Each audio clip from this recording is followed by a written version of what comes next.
And of course, you traveled to the highest Earth orbit on record, and the furthest out that humans have gone since the Apollo era, and the last mission there in 1972. So to travel to those altitudes, what did you experience? And given the fact that going through the Van Allen radiation belts was a key part, and how the body and the spacecraft react to that was a key part of going to those heights, what did you find?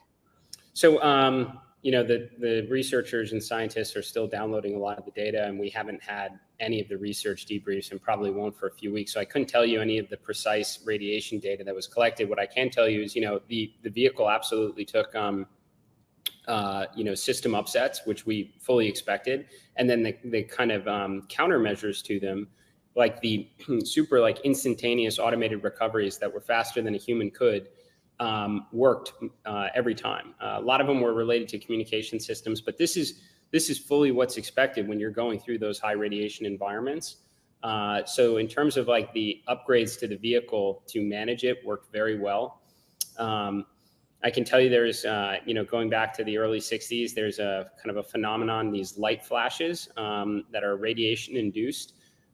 So we had a study related to that was only applicable during those peak apogees, that very high 12 to 1400 kilometer regime.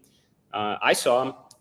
It's basically, if you close your eyes, it is like a meteor shower in your eyes. Blue and white lights that just streak across.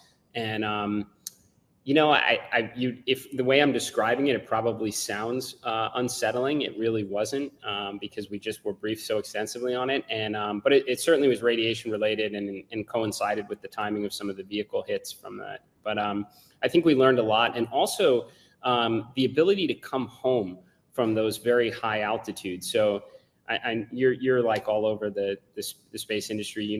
For example, with Orion coming back, there's been some questions regarding the heat shield.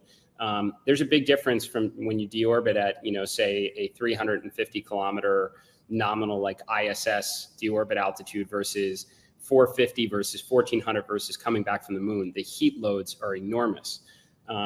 So, being at that altitude kind of challenged the team on how you can do kind of shallower reentry angles and such, so that you don't take those same heat loads quite as quickly and actually can make better use of your heat shield. So there's just a lot of good development and learnings that have come out of this so far. And there'll be more, throughout the year as we unpack the data.